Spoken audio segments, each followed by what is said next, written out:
Permasalahan sampah memang tiada habisnya, termasuk kota Jogja yang diklaim darurat sampah imbas dari TPA Piungan yang overload. Melalui hal-hal kecil yang dilakukan ibu-ibu kelompok kerja KPK Sumberwangi ini bisa menggerakkan hati serta dampak yang besar bagi kita semua. Inilah yang disebut inspirasi dengan aksi yang bisa mensejahterakan ekonomi.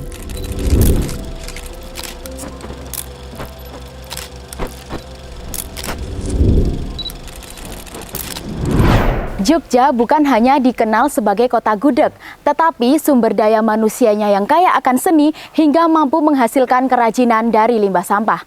Pada kesempatan kali ini, saya akan mengajak sobat kreatif untuk menengok bagaimana limbah sampah dapat diproses dan diolah oleh sekelompok ibu-ibu kreatif hingga menghasilkan produk ekonomi yang memiliki nilai tinggi. Tetap ikuti saya di Galeri Inspirasi, berkarya untuk sejahtera. Dengan ada kreativitas seperti ini, ibu-ibu di sekitar maupun perempuan-perempuan istilahnya ikut berinovasi ya. Dengan ikut peduli dengan sampah, mudah-mudahan darurat sampah di Kabupaten Sleman ini bisa teratasi. Selamat pagi Ibu. Selamat pagi Mbak.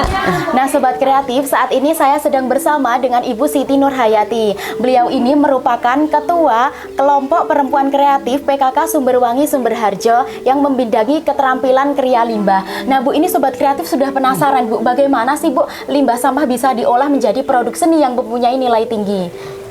Ya, langsung masuk aja ya Mbak ya. Yuk ikuti kegiatan kita yuk.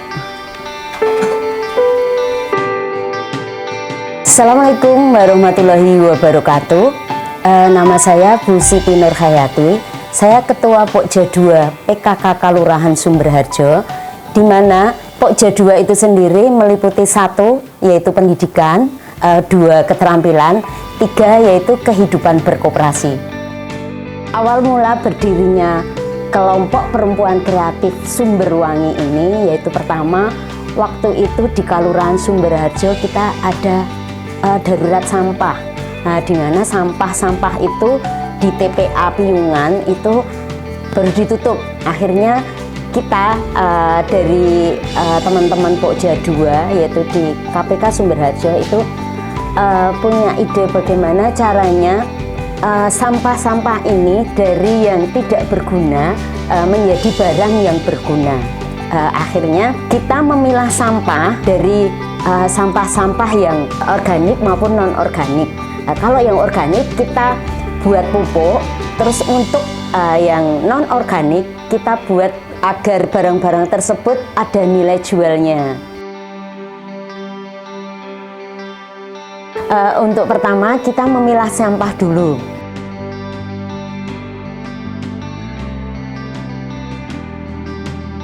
Nah Sobat Kreatif, saat ini saya sudah bersama dengan Ibu Desi Irmawati. Beliau ini merupakan penggiat dari pengelolaan limbah sampah. Dan saat ini kami sedang berada di Pusat Pengelolaan Limbah Sampah di Puspa Arga Bima. Selamat siang Ibu. Selamat siang Ibu. Nah Ibu Desi, pastinya Ibu bisa menjelaskan ya Bu, bagaimana nih Bu pemilahan sampah sebelum dijadikan produk yang bermanfaat tadi itu. Siap. Proses pemilahan sampah dari awal adalah kita memilah antara limbah organik dan anorganik.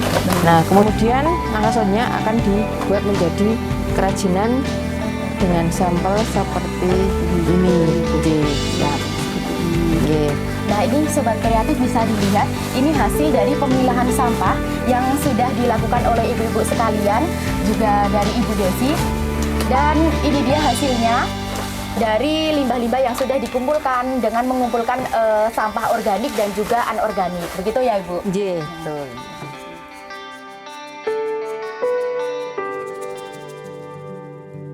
Kita siapkan dulu bahan-bahannya, terutama tas kresek, nanti ada lem tembak itu ya. Terus nanti kita sediakan kawat, serta nanti kreseknya itu juga berbagai warna. Nanti ada warna kuning, warna hijau, nanti buat daun. Ada juga yang beberapa memang kalau untuk daun memang harus kita setrika dulu ya. Jadi nggak asal langsung dibuat begitu saja. Kita setrika dulu. Cara untuk setrikanya pun juga nanti ada caranya juga, tidak harus langsung disetrika Nanti akhirnya kalau langsung disetrika nggak jadi, tapi malah mekeret ya. Terus untuk bentuk bunganya pun nanti juga berbagai macam, nanti tinggal mau pilih yang anu seperti apa.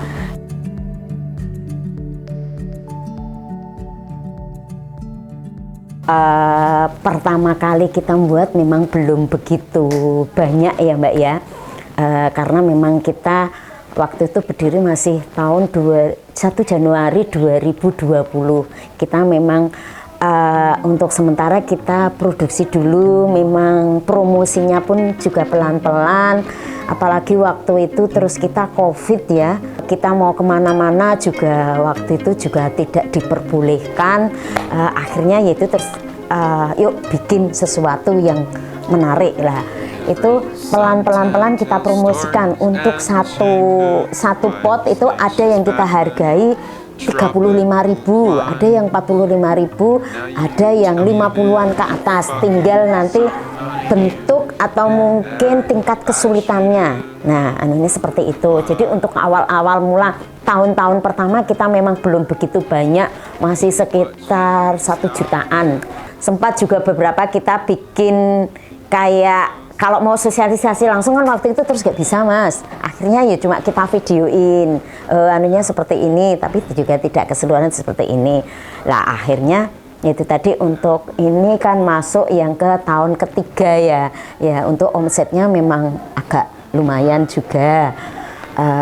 Kita sudah dari 1, 2, 3 hampir 3 jutaan ada.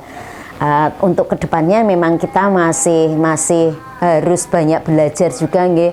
Kita masih belum bisa menjangkau ke banyak konsumen ya, tapi kita sudah mencoba ikut pameran di beberapa tempat. Jadi kayak kemarin ada pameran PPD nggih di Kabupaten Sleman, itu kita sudah ikut sertakan. Terus misalnya kita ada pertemuan entah di Kapanewon, entah di kelurahan lain, kita pun juga sudah ikut. Terakhir itu kemarin ikut di ASEAN Kultur yang kemarin ada di Breksi, itu kita ada beberapa contoh kita bawa ke sana. Terutama kemarin ada rajut kresek, itu kita buat topi, tapi kemarin kita bawa 2 itu sudah laku. Jadi untuk hari ini kita memang yang untuk topinya masih kosong ya, tapi baru proses, nanti untuk anunya ada, itu lebih menarik.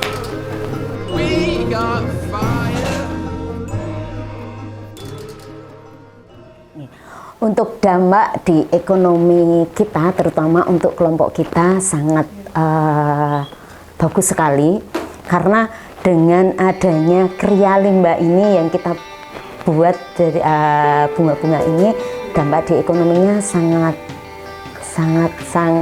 terasa buat kami, karena produk-produk ini kan terjual. Nah, dengan terjual itu kan otomatis ada nilai ekonomi buat kita ya, ada omset buat kita.